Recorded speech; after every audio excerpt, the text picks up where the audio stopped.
네, 오늘 함께 살펴볼 교리 문답은 시편 찬송 574쪽부터 576쪽에 있는 주애날 26의 69문답부터 71문답까지입니다. 거룩한 세례에 대해 다루는 첫 번째 주애날인 주애날 26 제69문답부터 제71문답을 교독하도록 하겠습니다.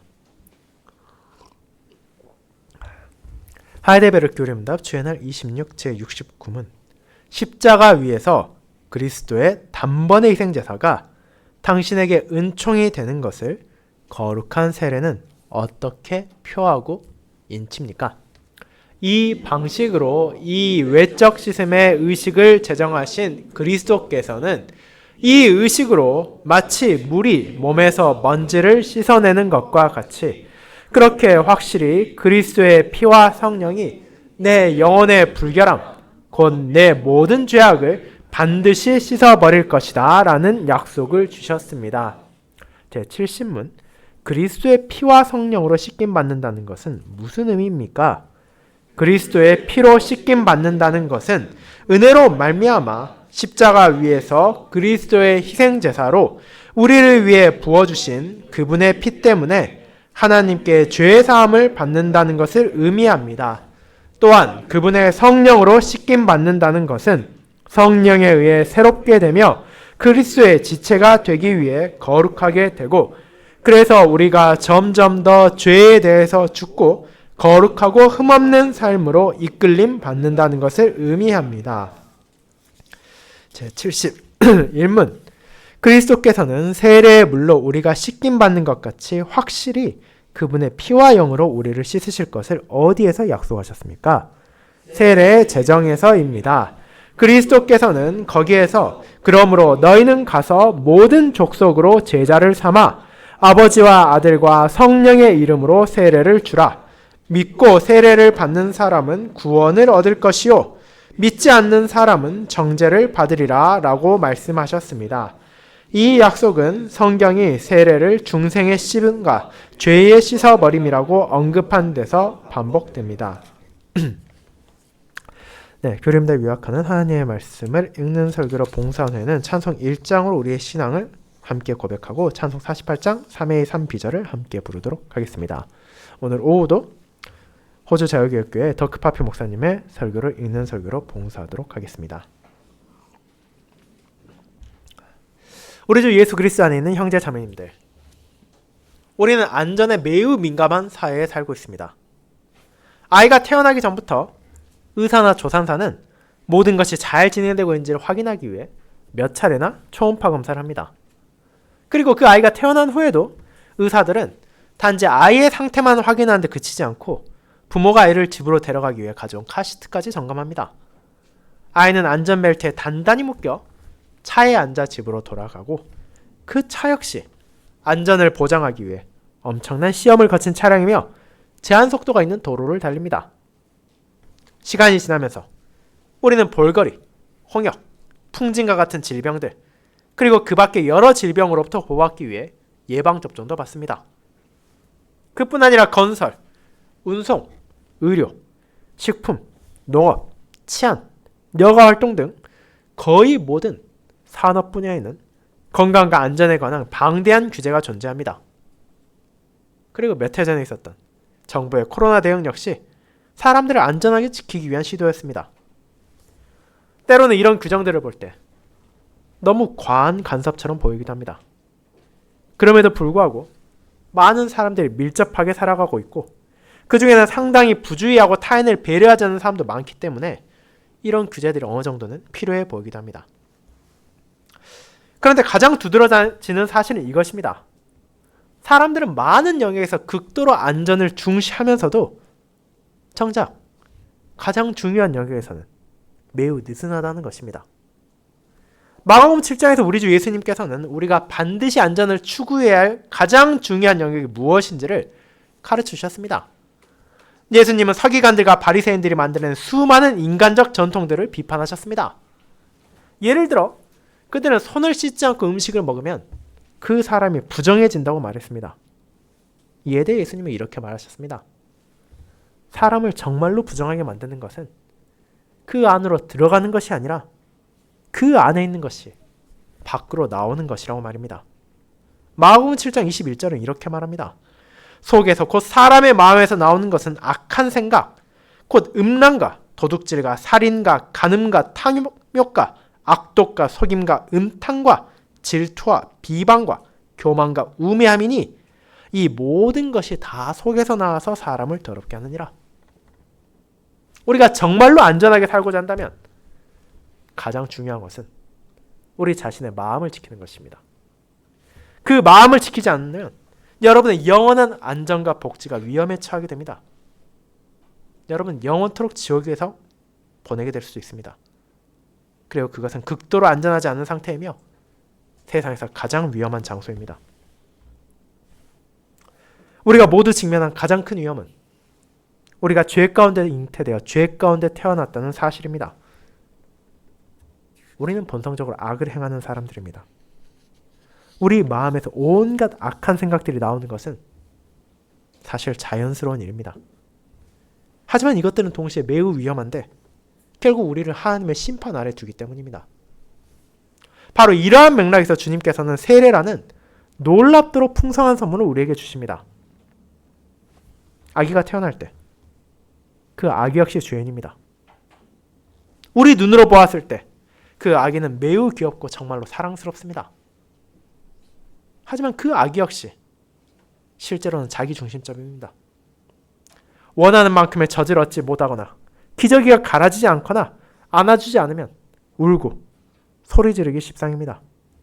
그리고 그 아기가 조금 더 자란다고 해서 그 본성이 바뀌는 것도 아닙니다. 사람들에게 있어 양육이 그렇게 힘든 이유는 그 아이들 역시 그들과 마찬가지로 본성적으로 죄인이기 때문입니다. 이것은 어른이 된 우리 모두에게도 마찬가지입니다. 우리 역시 죄인이고 그 죄성은 우리의 삶 가운데 다양한 방식으로 드러나기 마련입니다. 바로 이러한 맥락에서 세례는 매우 풍성한 의미를 가집니다.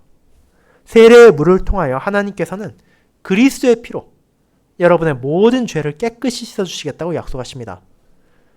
또한 자신의 영으로 여러분의 마음 안에 거하시며 여러분의 마음을 변화시키겠다고 약속하십니다. 하나님께서는 그리스도의 피와 성령으로 말미암아 여러분이 하나님과의 교제 가운데서 그리고 그분의 영광을 위해 헌신된 삶을 살아가기 시작할 수 있도록 하시겠다고 약속하십니다. 우리가 외적인 위험들에만 모든 관심을 집중하기보다 우리가 직면한 가장 큰 위험이 우리 자신의 마음 안에 있다는 사실을 이제 깨닫는 것이 중요합니다. 저는 이 주제로 하나님의 말씀을 다음과 같이 여러분에게 전하고자 합니다. 세례에서 하나님은 우리가 그리스도 안에서 가진 보화를 상기시켜 주십니다. 이를 첫 번째, 그리스도의 피의 선물, 두 번째, 그리스도의 성령의 선물이라는 대주로 나누어 보도록 하겠습니다. 먼저 첫 번째, 그리스도의 피의 선물입니다. 형제자매 여러분, 이제 우리가 세례에서 하나님께서 우리에게 주시는 것이 얼마나 귀한지를 제대로 이해하기 위해 잠시 성례가 무엇인지를 생각해 보는 것이 도움이 될 것입니다. 우리가 앞선 주일에 살펴보았듯이 성례란 그리스도께서 제정하신 특별한 표징 혹은 상징으로서 우리를 그분의 속죄 사역으로 인도하기 위한 것입니다. 세례와 성찬 모두 그리스도께서 십자가에서 죽으시고 그분의 피로 우리의 죄에서 속죄하셨다는 사실을 가리킵니다. 그분의 피로 말미암아 우리 주 예수 그리스도께서는 우리 모두를 모든 죄에서 깨끗하게 씻어주십니다. 이 점을 진지하게 생각해 보면 정말로 강렬한 이미지입니다. 여러분이 누군가의 피로 씻김을 받는다고 생각해 보시기 바랍니다. 그것은 결코 깨끗하다고 느껴지지 않을 것입니다. 오히려 매우 역겹고 심지어 끔찍하다고 느껴질 것입니다. 피로 씻김 받는다는 것은 매우 그로테스크한 생각입니다.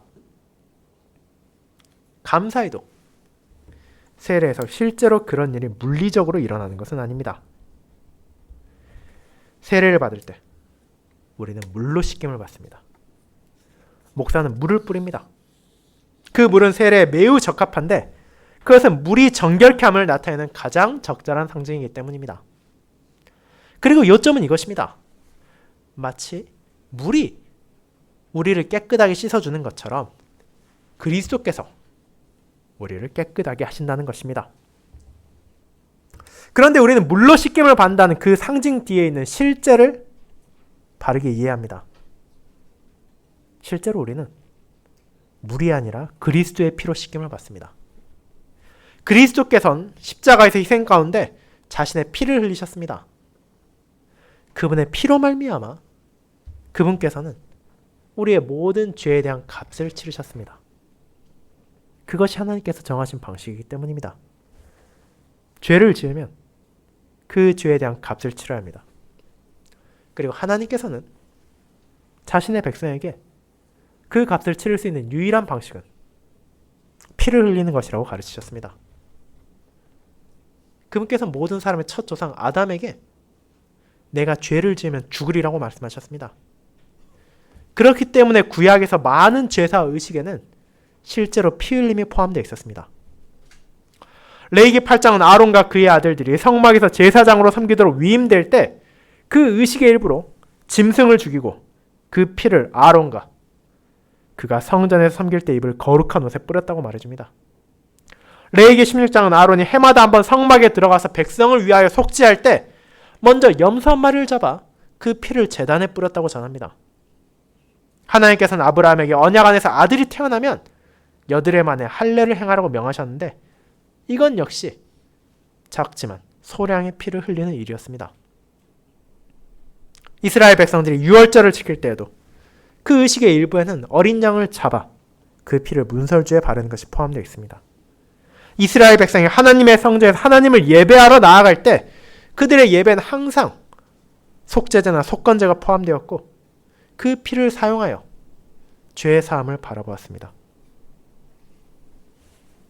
우리는 본성적으로 죄인입니다. 하나님은 의로우시기 때문에 우리의 죄를 그냥 넘기실 수 없습니다. 그분은 반드시 그 죄를 벌하셔야 합니다. 하나님께 범죄한 자는 그 대가를 치러야 합니다. 그리고 하나님의 눈에 보았을 때 벌을 받아야 하는 것은 살인, 간음, 도둑질과 같은 명백한 범죄만이 아닙니다. 그 이면에 있는 생각들, 곧 우리 안에 있는 분노와 정욕과 탐심까지도 마찬가지입니다. 그렇게 피가 흘러야 합니다. 하지만 하나님께서 은혜로우시기에 그분의 백성 모두가 피를 흘리고 죽어야 한다고 요구하지 않으셨습니다. 그분께서는 은혜로 그 빛이 장차 치러질 수 있도록 길을 마련하셨습니다. 언젠가 예수 그리스도께서 오셔서 약속된 구세주로서 자신의 피를 흘림으로 그 모든 백성의 죄값을 치르실 것입니다. 그러나 그 날이 오기까지 주님께서는 그분의 백성들에게 현재 실상을 정확하게 상기시켰습니다. 바로 그들이 하나님의 공의로운 심판 아래 놓여 있고 날마다 화해가 필요하다는 사실 말입니다.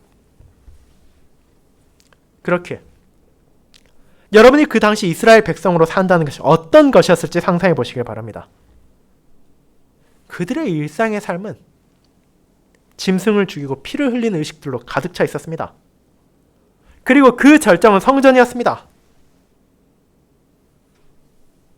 매일같이 수많은 사람들이 제사를 드리기 위해 성전으로 몰려들었습니다.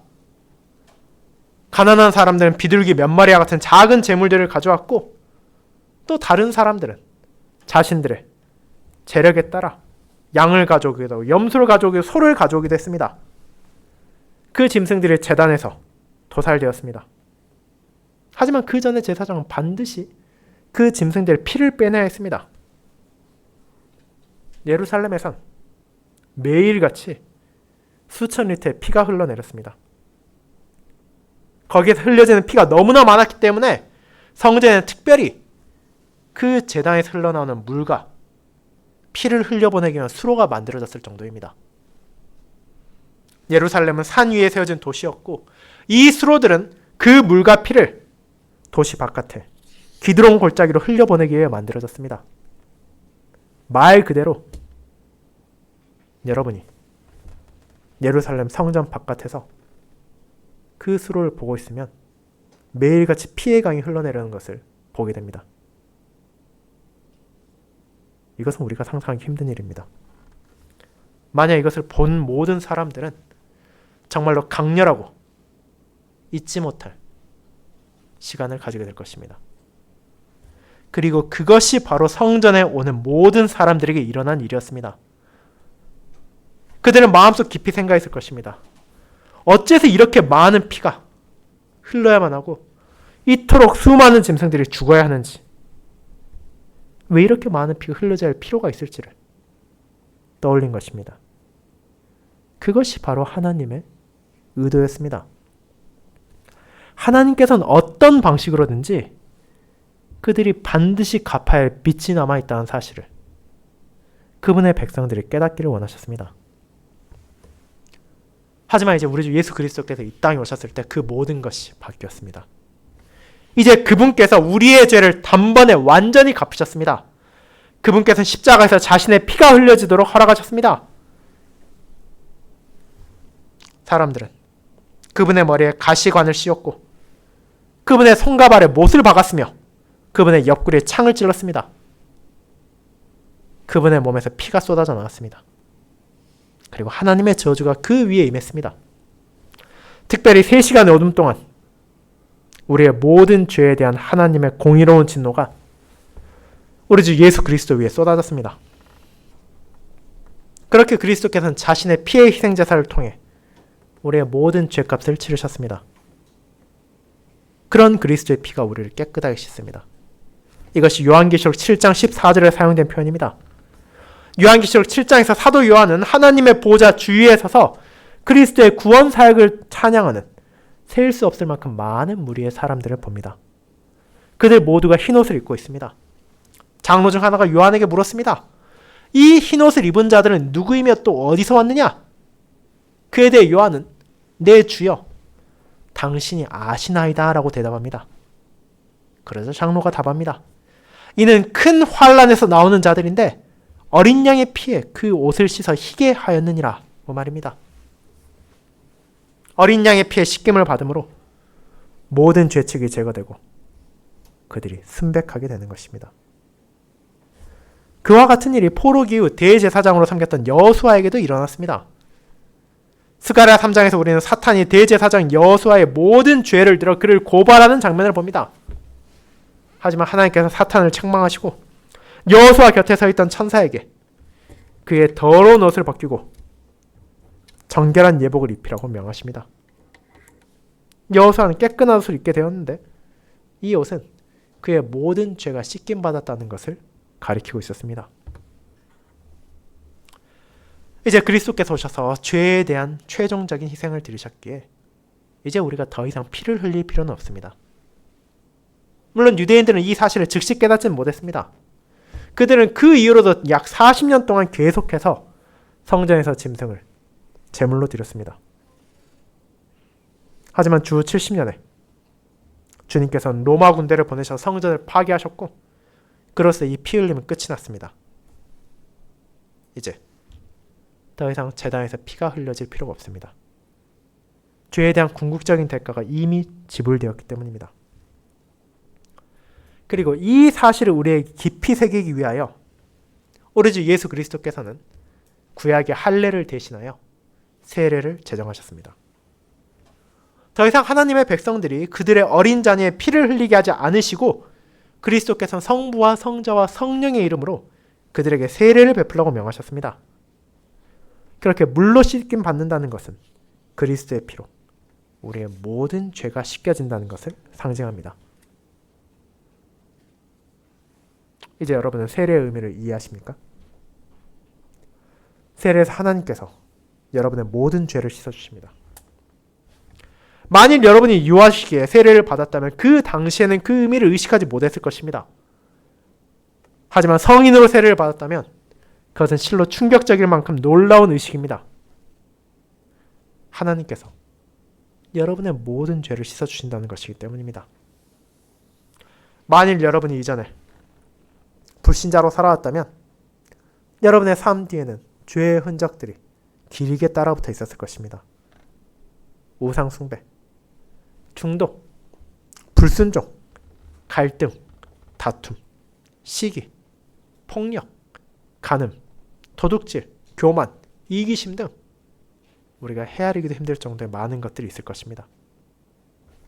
그런데 세례의 하나님께서는 그 모든 것에서 여러분을 깨끗하게 씻어주십니다. 모든 죄가 씻겨지고 더 이상 죄책이 남아있지 않습니다. 그 대신 여러분께는 순결하고 깨끗한 옷을 입게 됩니다.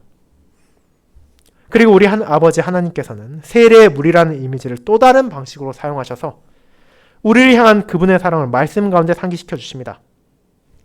세례의 물은 정결하게 할 뿐만 아니라 구별하는 물이기도 합니다.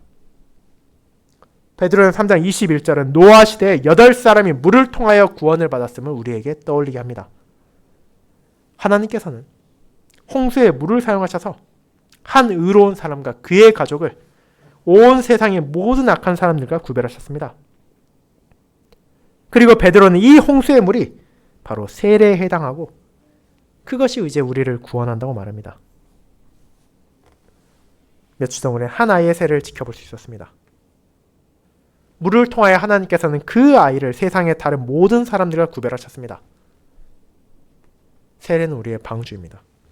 그것은 여러분이 하나님에 의해 구별되었고 하나님의 진노 아래 멸망할 세상의 모든 악한 사람들과 구별되었음을 나타내는 표징입니다. 그리고 이 주제는 세례의 식서에서 더 분명히 전개됩니다. 시편 찬송 677쪽 상단에 세례 전 기도가 나옵니다. 그 기도에서 우리는 세례에서 실제로 일어난 일이 무엇인지를 보여주는 묘사를 보게 됩니다. 그 기도는 이렇게 시작합니다. 전능하시고 영원하신 하나님, 주님께서는 의로운 심판으로 믿지 않고 회개하기를 거부하는 세상을 홍수로 심판하셨으나 크신 자비로 믿음의 사람 노아와 그의 가족을 구원하시고 보호하셨나이다. 주님께서는 강팍한 바로와 그의 백성을 홍해에 빠뜨리셨으나 주님의 백성 이스라엘을 바다 가운데 만드신 마른 땅으로 인도하셨고 이를 세례의 예표로 삼으셨습니다. 라고 말입니다. 홍수가 의인과 악인을 구별한 것처럼 홍해의 물도 하나님의 백성을 악한 자들과 구별하였고 악한 자들 위해 하나님의 심판을 가져왔습니다. 요점은 세례가 홍수와 홍해가 했던 것과 동일한 역할을 한다는 것입니다. 세례는 우리를 하나님의 백성으로 구별합니다. 그것은 우리가 그리스도의 피로 씻김을 받았고 하나님의 심판으로부터 보호받고 있음을 가리키는 표징인 것입니다. 네, 그것이 두 번째, 그리스도의 성령의 선물로 이어집니다. 성도 여러분, 그리고 이 세례의 물은 또 다른 상징을 함께 담고 있습니다. 그것은 바로 성령의 새롭게 하심의 표징입니다. 조금 전에 우리는 성전에서 흘러나와 기드론 골짜기로 흘러내리던 피의 강에 대해 생각해 보았습니다. 그런데 성경은 이제 하나님의 성전에서 또 다른 강이 흘러내리고 있다고 말합니다. 그것은 바로 물의 강입니다. 에스겔 47장 1에서 12절에서 에스겔은 성전에서 흘러나오는 생수의 강에 대한 환상을 보았습니다. 생수란 살아있는 물, 곧 신선하고 깨끗하며 정결한 물을 가리킵니다. 이것은 마치 샘물과 같고 빙하에서 녹아내린 물과 같은 물입니다. 그런데 성전에서 흘러나온 이 물이 점점 더 커집니다. 그 강가에 온갖 아름다운 나무들이 자랍니다. 그 강이 마침내 바다로 흘러가는데 놀라운 일이 일어납니다. 바닷물에 섞여서 그 물이 짜거나 써지는 것이 아니라 그 생수가 도리어 짠 바닷물을 민물로 바꾸는 것입니다. 그리고 여기서 에스겔은 사해를 가리켜 말하고 있습니다. 여러분이 사해에 가본 적이 있다면 그 물이 얼마나 짠지, 그리고 심지어 사람이 둥둥 뜰 정도라는 것을 본 적이 있을지도 모릅니다. 그곳에는 거의 생명이 없는 곳입니다. 우리 가족은 바다 밑에 생태계를 다룬 자연 다큐멘터리를 본 적이 있는데 바닷물은 민물보다 무겁기 때문에 해저에는 염도가 매우 높은 소금물 웅덩이들이 존재합니다. 그것은 너무나 짜서 그 안에 헤엄쳐 들어가는 물고기가 모두 죽고 말 정도입니다. 그리고 이것이 사해를 묘사하기에 아주 적절한 그림입니다. 그 장소의 물은 너무나 짜서 사실상 생명이 없습니다. 그런데 우리는 여기에서 무엇을 봅니까? 이 생수가 흘러 들어가면 그 물조차 민물이 된다는 것입니다. 물고기가 살 수 있게 된다는 것입니다. 그리고 이를 통해 하나님으로부터 흘러나오는 복의 강이 있다는 것을 에스겔은 전하고 있습니다. 그렇다면 이 예언은 어떻게 성취되었습니까? 에스겔이 본 그 성전은 유대인들의 실제로 지어지진 않았습니다. 왜냐하면 그것이 말하고자 한 바가 물질적인 성전이 아니었기 때문입니다. 그것은 처음부터 그리스도를 가리키는 환상이었습니다. 그리스도께서 오셨을 때 그분께서는 피의 흐름을 멈추셨습니다. 대신 그분의 영을 부어주셨는데 그 성령이 바로 생수의 강이십니다. 성령께서 가시는 곳마다 새 생명을 가져오십니다. 그분의 이름으로 세례를 받는 모든 사람은 이 생수에 참여할 수 있습니다. 우리 주 예수 그리스도께서는 요한복음 7장 37절 39절에서 성령의 이와 같은 역할에 대해 가르쳐 주셨습니다. 명절 끝난 곧 큰 날에 예수께서 서서 외쳐 이르시되 누구든지 목마른 것은 내게로 와서 마시라. 나를 믿는 자는 성경의 이름과 같이 그 배에서 생수의 강이 흘러나오리라 하시니 이는 그를 믿는 자들이 받을 성령을 가리켜 말씀하신 것이라. 예수께서 아직 영광을 받지 않으셨으므로 성령이 아직 그들에게 계시지 아니하시더라. 이와 같이 에스겔의 환상은 오순절에 성취되었습니다. 그때 예수께서 그분의 백성 위에 성령을 부으셨습니다. 생수가 흐르는 곳마다 많은 복이 뒤따랐습니다. 이와 같이 성령께서 가시는 곳마다 큰 복을 가져오십니다. 그리고 여러분이 세례를 받을 때 여러분은 단지 물로만 세례를 받는 것이 아니라 그리스도의 영으로도 세례를 받습니다. 성령께서 여러분 안에 들어오시면 여러분은 안에서부터 계속해서 정결하게 됩니다. 여러분 안에서 씻어주고 새롭게 하는 살아있는 샘물과 같은 것이 있습니다. 성령께서 여러분을 정결하게 하십니다. 그분께서 여러분의 시선을 예수 그리스도께로 향하게 하시고 죄의 사함을 위하여 바로 그분을 바라보게 하십니다. 그리고 성령께서는 여러분을 변화시킵니다.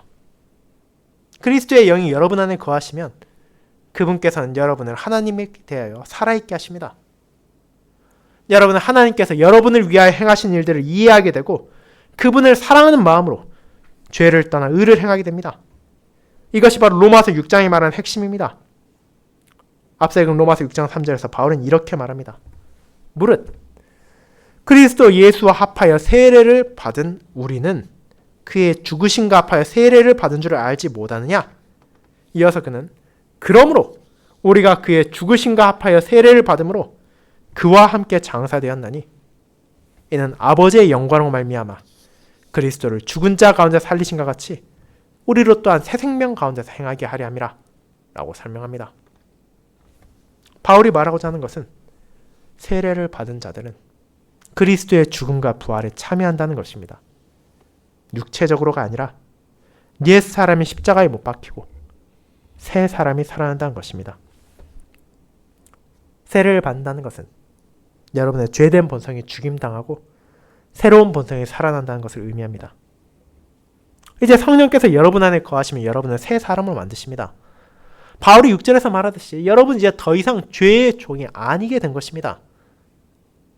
이것이 정말로 놀라운 약속 아닙니까?